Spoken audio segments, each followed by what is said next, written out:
आम्ही इंडियन मुजाहिदीन आणि तुम्ही कोण?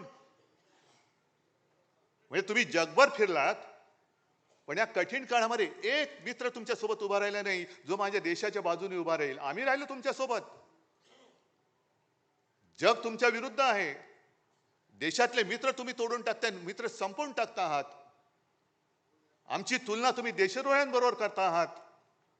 आणि मग जेव्हा संकट आल्यानंतर आमचेच खासदार तुम्ही देश जगभरामध्ये पाठवताय, आम्ही काय केलं, आम्ही काय केलं हे सांगायला. आम्ही विसरून गेलो नव्हे. मी मुख्यमंत्री होतो त्यावेळेला देखील ते डोकलाम झालं होतं. तेव्हाही आपली हीच भूमिका होती की प्रधानमंत्री जी, जो आपको सही लगे आप करो, हम आपके साथ है.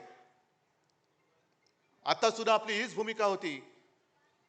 ठीक आहे, पक्षीय मतभेद असतील, आहेत, राहतील, पण देश संपूर्ण जगासमोर आम्ही जाऊ तेव्हा हम सब एक है म्हणून आपण गेलं पाहिजे. आणि ते कर्तव्य, पवित्र कर्तव्य आम्ही करण्याचा प्रयत्न केला.